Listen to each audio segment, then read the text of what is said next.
Assalamualaikum warahmatullahi wabarakatuh.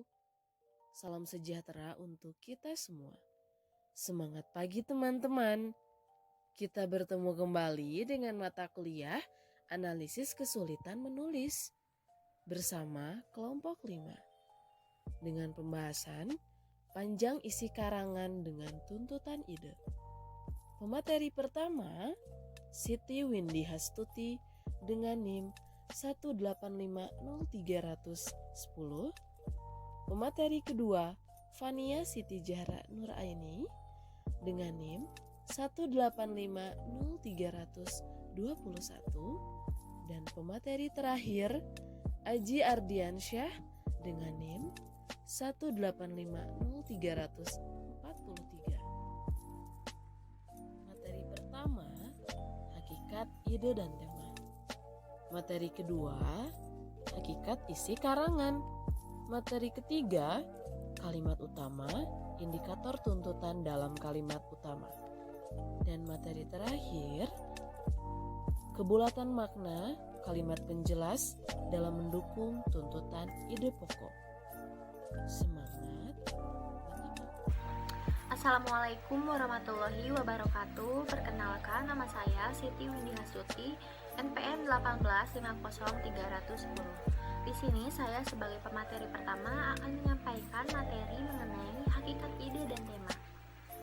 Pengertian ide. Dalam Kamus Besar Bahasa Indonesia atau KBBI, ide atau gagasan adalah rancangan yang tersusun di pikiran. Ide pokok atau pikiran pokok paragraf ialah kesimpulan yang ditarik dari isi kalimat-kalimat yang membentuk paragraf itu. Jadi ide pokok merupakan intisari sebuah bacaan.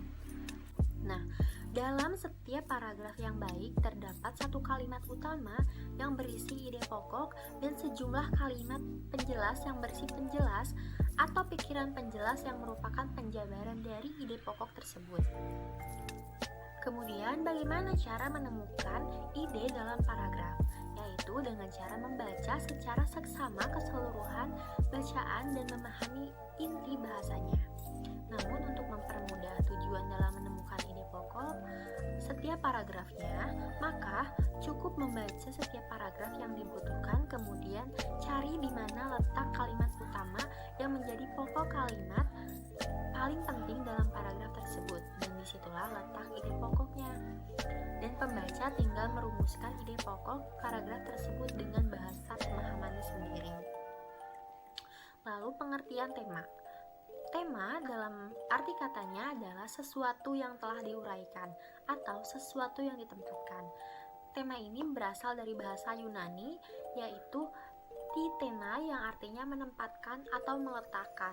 Pengertian tema secara khusus dalam karang-mengarang dapat dilihat dari dua sudut, yaitu dari sudut karangan yang telah selesai dan dari sudut proses penyusunan sebuah karangan.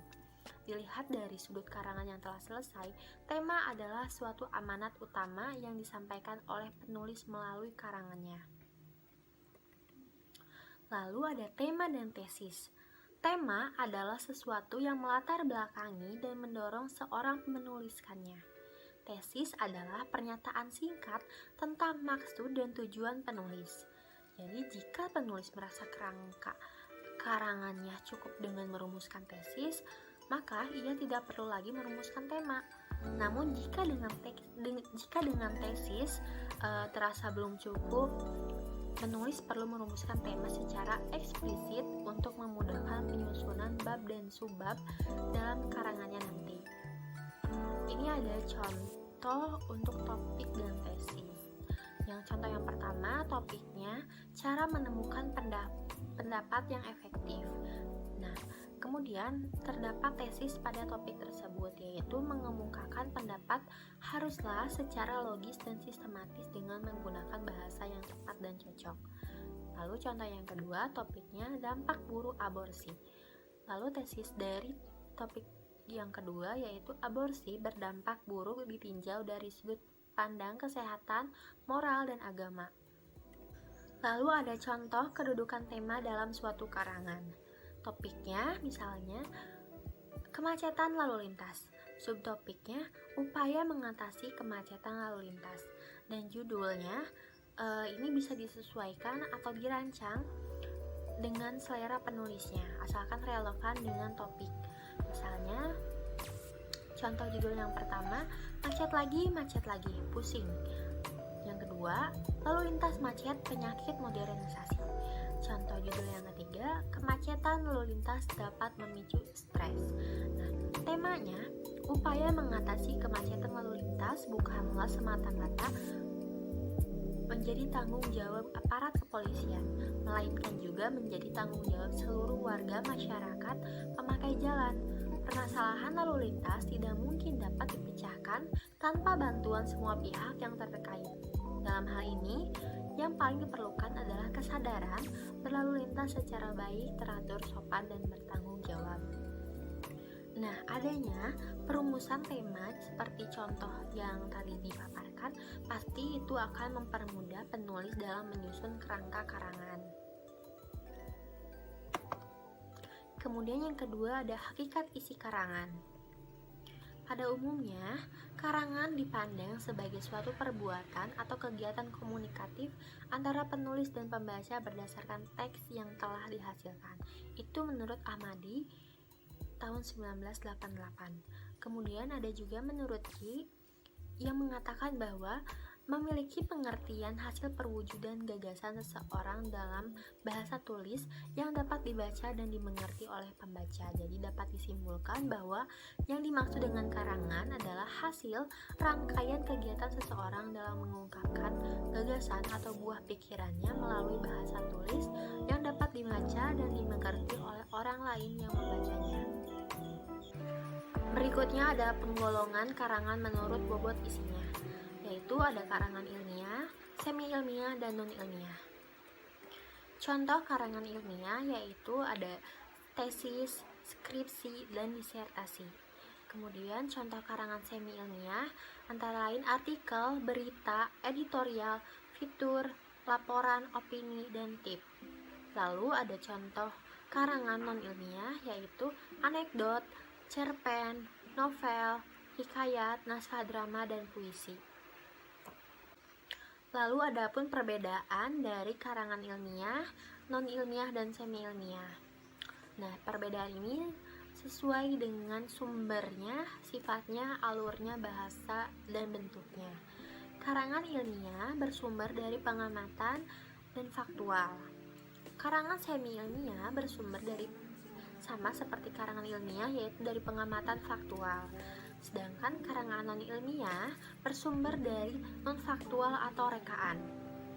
Kemudian menurut sifatnya, karangan ilmiah bersifat objektif.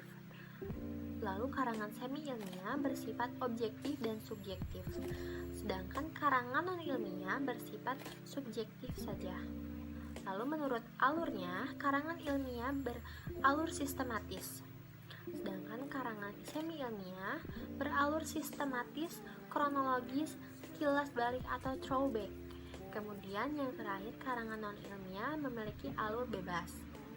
Bahasa yang digunakan dalam karangan ilmiah berbahasa denotatif, ragam baku, dan menggunakan istilah khusus.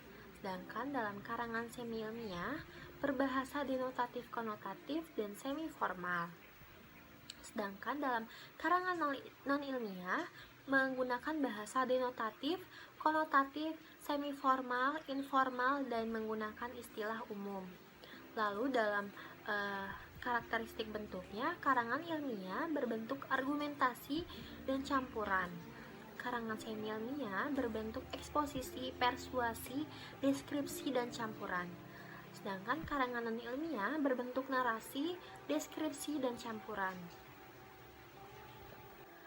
Lalu ada penggolongan karangan menurut cara penyajiannya dan tujuan penulisannya. Yang pertama, deskripsi yang berisi menggambarkan suatu objek. Yang kedua, argumentasi yang berisi tentang pendapat. Yang ketiga, narasi yang berisi tentang ringkasan suatu peristiwa. Yang keempat, persuasi berisi ajakan. Dan kelima, eksposisi yang berisi tentang penjelasan. Dan yang terakhir, yang keenam, yaitu campuran atau kombinasi. Sekian materi yang dapat saya sampaikan. Mohon maaf apabila ada kekurangan. Materi selanjutnya akan dipaparkan oleh rekan saya. Terima kasih. Halo teman-teman, nama saya Fania Sitijara Nuraini dengan NIM 1850321 yang akan melanjutkan pemaparan materi pertemuan hari ini. Ciri-ciri karangan yang baik. Pada dasarnya, karangan memiliki ciri-ciri yang bisa mengidentifikasi bahwa karangan tersebut dapat dikatakan dengan baik. Nah, Tarigan 1985 halaman 6, karangan yang baik adalah karangan yang mencerminkan kemampuan pengarang untuk menggunakan nada yang serasi. Dan karangan yang mencerminkan pengarang mampu menyusun karangan secara utuh dan tidak samar-samar dan dapat meyakinkan pembaca. Selain itu, Darmadi 1996 halaman 24 mengungkapkan ada 4 ciri karangan yang baik.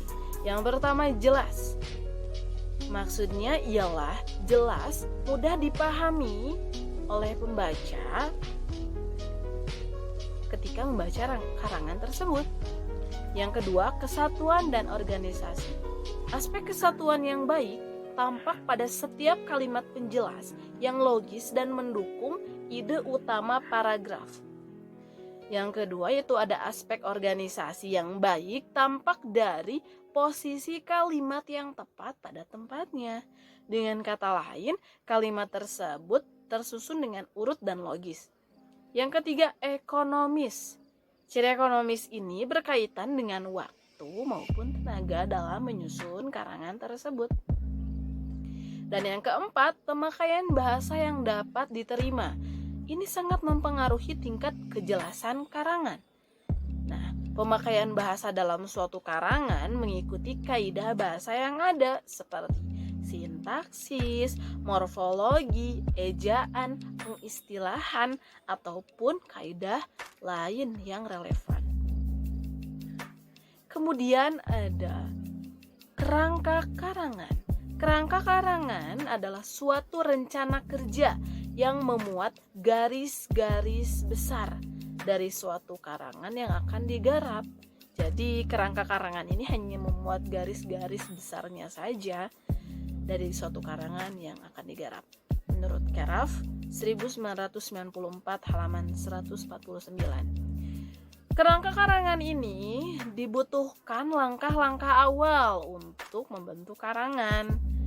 Nah, sebelum mengetahui langkah-langkah tersebut, maka kita perlu mengetahui terlebih dahulu mengenai bentuk dari kerangka karangan. Bentuk dari kerangka karangan ini ada 2 macam. Yang pertama kerangka topik dan yang kedua adalah kerangka kalimat. Kerangka topik terdiri atas kata, frasa, klausa yang ditandai dengan kode. Nah, yang sudah lazim untuk menyatakan hubungan antar gagasan. Kemudian ada kerangka kalimat yang mana ini lebih resmi dan unsur-unsurnya tampil berupa kalimat yang lengkap. Nah, kerangka juga dapat dibentuk gabungan antara keduanya, yaitu antara kerangka kalimat dan kerangka topik. Nah, dibentuk dengan sistem tanda atau kode tertentu. Hubungan di antara gagasan yang ditunjukkan oleh kerangka dinyatakan dengan serangkaian kode, baik berupa huruf dan angka. Berikut adalah contoh dari pemakaian kode dalam kerangka karangan. Bisa teman-teman lihat bahwa ada tabel mengenai gabungan angka dan huruf. Yang pertama ada 1 Romawi, A kapital, 1 A kecil dan bagiannya, dan seterusnya. Kemudian ada pemakaian kode dengan angka Arab atau digit 1, kemudian ada 1.1, 1.1.1 dan seterusnya. Nah, Agar kerangka tersusun rapi, maka pengarang harus membagi-bagi gagasan yang menempatkannya sedemikian rupa menyesuaikan dengan bab dan subbab yang ada. Nah, tanda-tanda yang dipakai di sini dapat berupa huruf ataupun angka atau bahkan gabungan di antara keduanya. Yang mana harus ada pasangannya minimal satu. Berikut juga ada tabel mengenai pengkodifikasi kerangka topik. Setelah kita mengetahui mengenai bentuk dari kerangka karangan, maka ini contoh dari pengodean atau kodifikasi kerangka topik. Misalnya, ini contoh dari gabungan angka dan huruf. Topiknya ialah sebab-sebab keresahan buruh. Nah, bagiannya itu ada A, finansial. Nah, subbabnya itu ada gaji pokok, perumahan, yang ketiga pemeliharaan kelestarian. Gaji pokok ada subbabnya lagi, yaitu ada buruh terampil dan buruh kantor. Nah, dalam pengkodean ini hanya menyampaikan atau memuat garis-garis besar dalam karangan yang akan dibuat. Kemudian ada contoh dari pengodean kodifikasi dari angka Arab atau digit. Topiknya sama, sebab-sebab keresahan buruh. Yang berbeda hanya pengodeannya. Di sini menggunakan angka Arab atau digit. Ada 2.1, kemudian subbabnya 2.1.1, subbabnya 2.1.1.1 dan seterusnya. Setelah kita mengetahui bentuk dari kerangka karangan, maka dalam menyusun kerangka karangan itu ada pola tertentu dalam menyusunnya. Nah, ada pola penyusunan kerangka karangan. Ada dua pola. Ada pola alamiah dan pola logis. Pola alamiah yaitu mengikuti keadaan alam yang mana berdimensi ruang dan waktu. Yang pertama, urutan ruang. Biasanya suatu tempat atau ruang. Ada kantor, gedung, stadion, sekolah yang menunjukkan wilayah tertentu. Contoh, topik. Topiknya adalah laporan lokasi banjir di Indonesia. Lokasi banjir di Indonesia. Indonesia ini sangat luas. Nah, maka terbagilah menjadi beberapa bab, subbab, dan subbab. Nah, bab pertama itu ada banjir di Pulau Jawa yang dikodekan menggunakan 1 Romawi. Nah, ada subbabnya menggunakan A kapital, yaitu ada banjir di Jawa Barat. Yang B, banjir di Jawa Tengah, C, banjir Jawa Timur, dan lain sebagainya. A, banjir di Jawa Barat memiliki subbabnya lagi, ada bagiannya lagi, 1 daerah Ciamis, 2 daerah Cianjur. Begitupun dengan banjir di Jawa Tengah. Teman-teman lihat. Nah, di sini terlihat pemakaian kode menggunakan gabungan angka dan huruf. Kemudian ada urutan waktu. Nah, dipakai untuk menyampaikan kronologi atau peristiwa kejadian, baik yang berdiri sendiri maupun yang merupakan rangkaian peristiwa. Contoh, kerangka karangan menggunakan urutan waktu. Nah, topiknya ialah riwayat hidup Rabindranath Tagore. Nah, di sini disampaikan mengenai garis-garis besar peristiwa atau kronologi riwayat hidup dari beliau. Seperti A, jati diri Rabindranath, B, pendidikannya, C, karir, D, akhir hidup. Nah, dalam kerangka karangan ini disebutkan garis-garis besarnya saja. Kemudian ada pola logis. Nah, pola logis ini memakai pendekatan berdasarkan cara berpikir manusia. Cara berpikir ada beberapa macam. Nah, yang mana menyesuaikan dengan sudut pandang dan tanggapan dari penulis terhadap topik yang akan ditulis. Ada macam-macamnya. Ada klimaks anti klimaks, sebab akibat, pemecahan masalah, dan umum khusus. Saya akan menyampaikan mengenai contoh-contoh tersebut. Yang pertama, contoh dari klimaks, urutan kelima. Topiknya ialah kejatuhan Soeharto. Nah, ini menggunakan pengkodean angka Romawi. Misalnya, tahap pertama yaitu praktik KKN merajalela, 2 keresahan di tengah masyarakat, 3 kerusuhan sosial di mana-mana, bagian 4 tuntutan reformasi, bagian 5 kejatuhan yang tragis. Nah, ini hanya memuat garis-garis besar dari topik kejatuhan Soeharto. Nah, ada juga contoh dari urutan sebab akibat. Topiknya ialah pemukiman tanah tinggi terbakar menggunakan pengkodean angka 1, 2, 3, 4. Bisa teman-teman lihat mengenai garis-garis besarnya. Kemudian ada urutan pemecahan masalah. Nah, ini menggunakan pengkodean gabungan antara angka dengan angka Arab digit. 1. Topiknya ialah bahaya ekstasi dan upaya mengatasinya. Bagian 1 yaitu apakah ekstasi? 2. Bahaya ekstasi memiliki subbabnya yaitu menggunakan angka Arab digit 2.1 bahaya ekstasi. Kemudian 2.2 pengaruh ekstasi memiliki sub-subbabnya lagi menggunakan 2.2.1 gangguan kesehatan dan seterusnya. Kemudian contoh 4 umum khusus, topiknya komunikasi lisan, ini menggunakan gabungan antara pengkodean angka dan huruf. Setelah selesai kita mengetahui apa itu karangan, ciri-ciri karangan yang baik, bentuk karangan, kerangka karangan. Nah, kita sampai kepada langkah-langkah untuk menyusun karangan yang baik. Langkah-langkahnya ada 4. Yang pertama menentukan tema dan judul. Yang kedua mengumpulkan bahan. Yang ketiga menyeleksi bahan yang telah dikumpulkan tadi.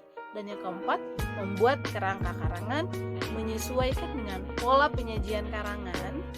Dan kita telah mengetahui dari bentuk kerangka karangan.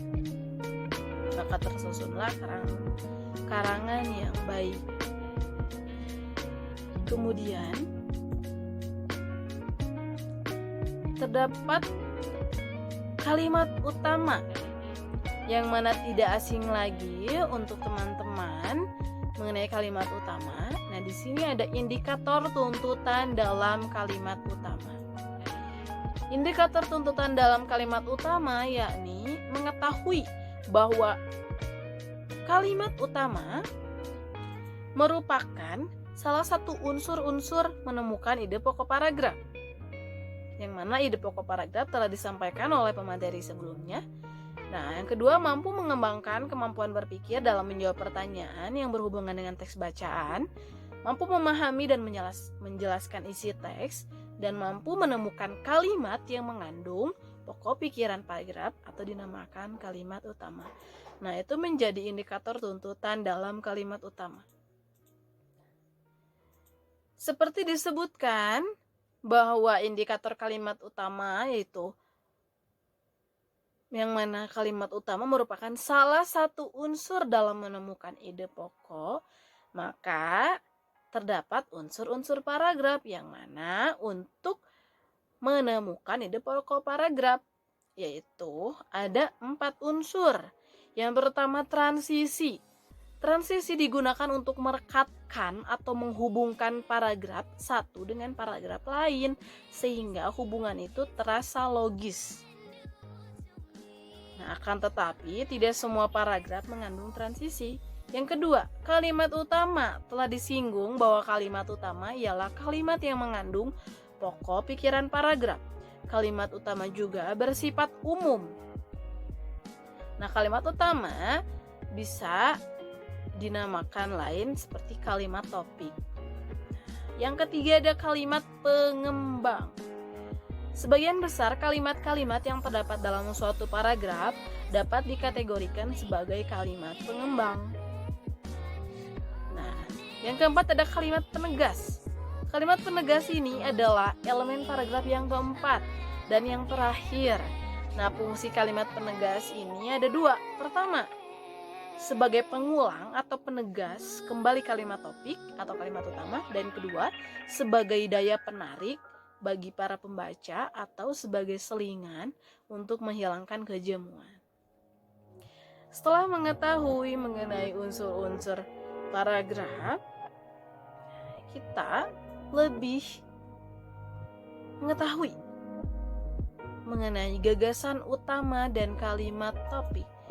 Nah, gagasan utama dan kalimat topik atau kalimat utama.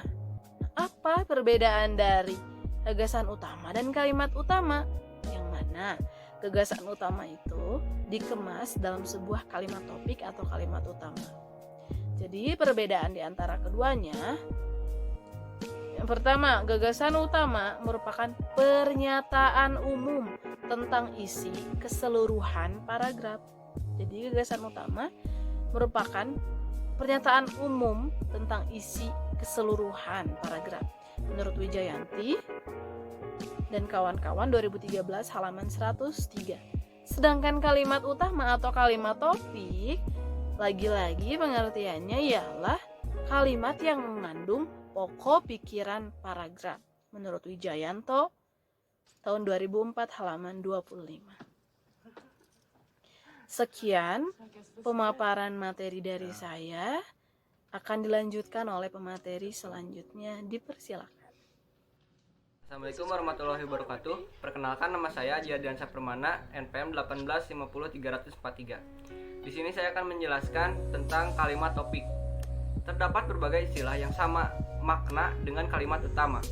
Istilah-istilah seperti pikiran utama, pokok pikiran, ide pokok, dan kalimat pokok mengandung makna yang sama, yaitu mengacu pada kalimat utama. Kalimat utama atau kalimat topik adalah perwujudan pernyataan ide pokok paragraf dalam bentuk umum dan abstrak, disampaikan oleh Tarigan pada 2008. Kalimat pokok yang baik akan mengungkapkan sikap, gagasan atau ide mengenai pokok pembicaraan. Gagasan atau ide ini lazim disebut gagas atau ide.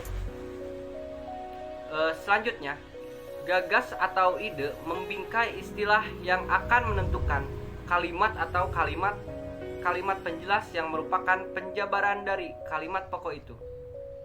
Nah, ciri-ciri kalimat utama yaitu merupakan kalimat lengkap yang mampu berdiri sendiri, lalu mengandung permasalahan yang potensial untuk dirinci dan diuraikan lebih lanjut, lalu mempunyai arti cukup jelas tanpa harus dihubungkan dengan kalimat lain.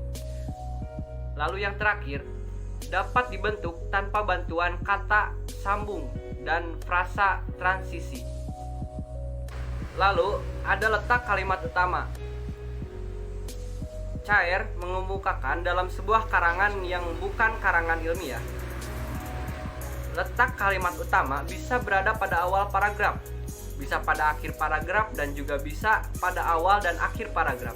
Berdasarkan letak kalimat utama, paragraf terdiri dari 3 bagian. Dikutip dari Hartono pada 2008, yaitu sebagai berikut. Yang pertama, paragraf deduktif adalah paragraf yang pada awal paragraf terdapat kalimat utama, dengan kata lain kalimat utama terletak pada awal paragraf.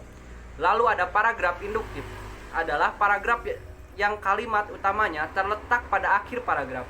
Lalu paragraf campuran, yaitu deduktif dan induktif, adalah paragraf yang kalimat utamanya terletak di awal paragraf dan ditegaskan kembali di akhir paragraf. Nah, lalu ada langkah-langkah menemukan kalimat utama. Menurut Indrawasti, yang pertama ada bacalah setiap paragraf dalam bacaan dengan cermat. Lalu cermati kalimat utama hingga akhir apakah kalimat tersebut mengandung kata kunci, pikiran, pokok atau ide penjelas. Apakah kalimat pertama mengandung ide pokok? Teruslah membaca kalimat demi kalimat hingga menemukan ide paragraf. Lalu setelah menemukan ide paragraf berada di awal, akhir atau awal akhir paragraf, maka kalimat utama sudah ditemukan. Lalu di sini saya akan menjelaskan materi selanjutnya, yaitu kebulatan makna kalimat penjelas dalam mendukung tuntutan ide pokok. Kebulatan makna memiliki korelasi dengan kohesi dan koherensi. Kohesi memiliki korelasi terhadap bagian-bagian makna, karena itulah kebulatan makna tercipta. Di sini ada penjelasan tentang kohesi dan koherensi. Kohesi merupakan aspek formal dalam organisasi sintaksis. Wadah kalimat-kalimat disusun dengan secara padu dan padat untuk menghasilkan tuntutan kohesi mengacu ke hubungan antar kalimat. Dalam wacana, baik dalam tataran gramatikal maupun dalam tataran leksikal. Lalu ada koherensi, merupakan unsur isi dalam wacana. Sebagai organisasi semantis, wadah gagasan-gagasan disusun dalam urutan yang logis untuk mencapai maksud dan tuturan dengan tepat. Nah, di sini ada konsep dalam wacana. Kita bisa lihat di slide untuk teman-teman berikut. Khususnya untuk Ada konsep wacana. Kohesi mengacu ke hubungan antara kalimat. Dalam